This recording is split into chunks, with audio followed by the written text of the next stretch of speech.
Starry mateys, Fable Chapter 18. She's saying something. I didn't open my eyes until the first slice of sunlight cut through the darkness, casting down to the green water trapped in the cabin. The storm had barreled over the Marigold quickly, but it had taken hours for the winds to stop tossing the ship. We hadn't capsized and hadn't run aground. That was really all any crew could ask for. Hoarse voices sounded outside, but I stayed curled up in the dark for a few minutes. The water sloshed around me, carrying the contents of the toppled trunks like little boats around the cabin. A small box of mullein, a quill, a cork, empty rye bottle. It would take days to get all the water from the hull, and the sour smell would only get worse. Sailing the Narrows meant braving the storms. Once I asked Saint if he was ever scared when the dark clouds came for the Lark. He was a big man, towering over me from where he stood at the helm.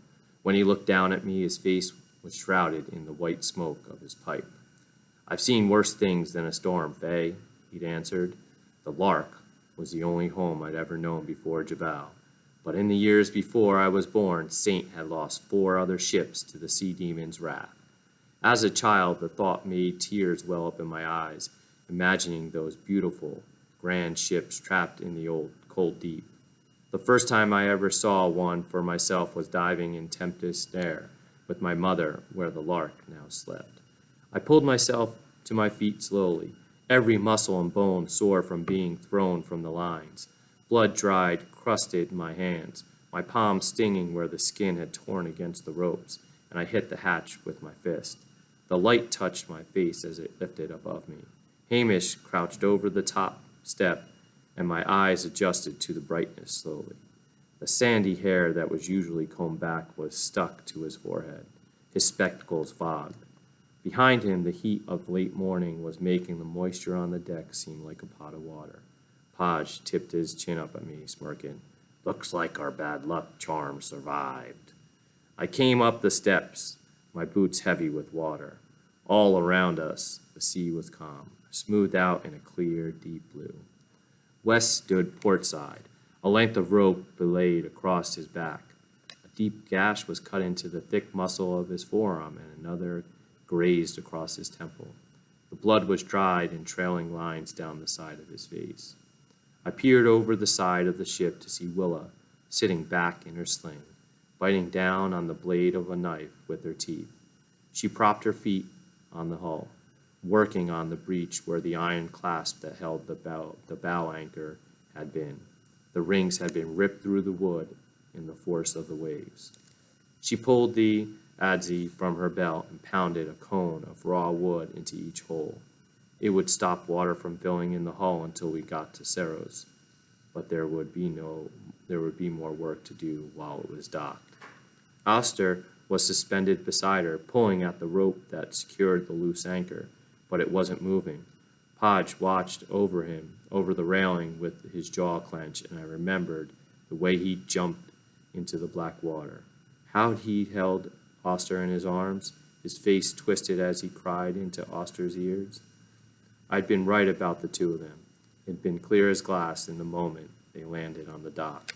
Podge loved Oster, and from the look on his face as he peered up at him, Oster loved Podge. Never under any circumstances reveal who or what matters to you. It was the reason Saint had made me promise to never tell a soul that I was his daughter. I looked up to a flap of the topsail dangling from the foremast, where the wind had ripped it through. In the breezeway, the riggings that kept supplies in place had also broken free. The Marigold would be anchored at least a week for these repairs. Oster climbed the rope ladder and jumped back into the deck, dripping with seawater. "Must be a reef. I can't see down that far." West was studying the surface below. "How deep?"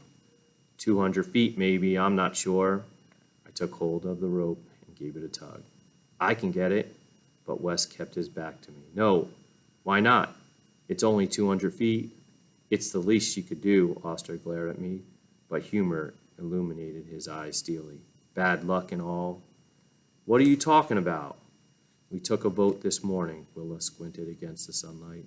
A patch of red bloomed beneath the tawny skin of her cheek, where she'd likely been hit by the railing or sliding cargo. It's unanimous. You're bad luck, Dredger. I laughed, letting go of the rope. Can we hold a new vote? If I free the anchor? West's eyes went to my bloodied hands. We'll wait for a low tide. It'll free itself when the ship lowers. Below, Willa looked up at him before she shot her eyes to me. We're already behind schedule. West leaned out, inspecting her work. How long? Not long. And the sail? I'll take care of it. Podge pushed off the side, heading below deck. I followed after him, snatching a lantern from the archway and striking the flame as I went down the stairs. I got down onto my knees in the cabin, searching with my hands in the water until I found it. My belt. There was no reason not to let me dive, just like there was no reason to make me stay on the ship in Dern or go below deck in the storm. But if I freed the anchor, we could call whatever West had done for me square. There'd be no debt, and I'd have the crew as witnesses. I could only find 3 of my tools, but I guessed it was enough for whatever was keeping the anchor lodged. I fastened the belt around my hips and tightened the buckle, coming back up the stairs. West was on the quarterdeck, helping Hamish secure the last of the crates. I kicked off my boots and looked into the water where the rope disappeared beside the hull. What are you doing? Oster leaned into the railing beside me. I'll pull when it's free, I said lowly, stepping up. Then you could bring it up. Oster looked at me from the corner of his eye before he nodded discreetly.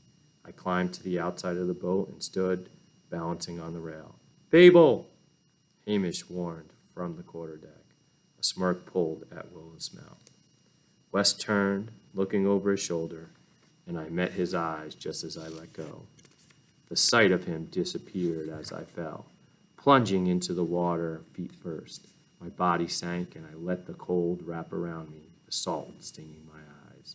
I broke the surface to the sound of West's rough voice. Fable! I ignored him, turning away from the boat and pulling the air deep into my belly until it filled me up to my throat. I let it out in a long, measured exhale as West shouted again, Fable! 2 more breaths, and I dove. The cloudy blue stretched out in every direction, the sediment still setting from the churn of the storm. I kept one finger on the rope to follow it into the void, and the current pushed my hair back as I descended. I smiled, looking around me to the vast emptiness. I dove almost every day since I was a child. The water was more of a home than Javal ever was. The truth was, I liked being a dredger. In fact, I loved it. I followed a group of parrotfish down, their violet edges rippling as they twisted and turned.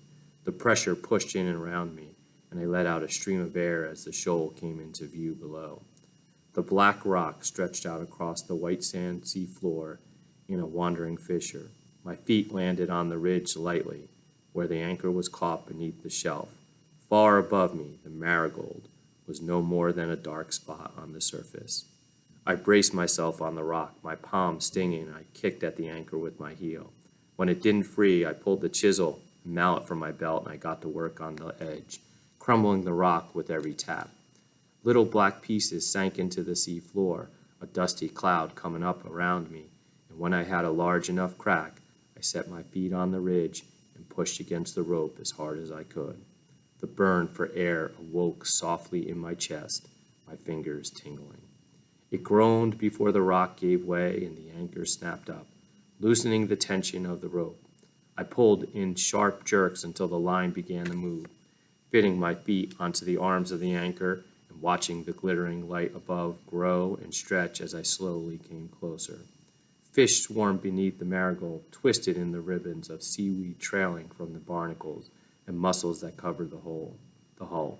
I let the last of my air out just before I reached the surface and filled my lungs again with a gasp as I came up. West was still leaning over the side, his lips pressed into a hard line. As soon as he saw me, he disappeared. Oster and Podge worked the crank, lifting the anchor up out of the water, and I reached for the ladder as they heaved it onto the deck. Willa was finishing the plug in the hole with a layer of tar as she smiled to herself, shaking her head. What? I stopped on the ladder beside her, catching my breath. I can't decide if I like you or if I think you're stupid, she laughed. I smiled, climbing up until I was over the rail and my feet hit the hot deck. West was already climbing up the main mast, the same tension running up his spine that was always there when he was angry. He wasn't used to being disobeyed, and I wasn't used to being told what to do.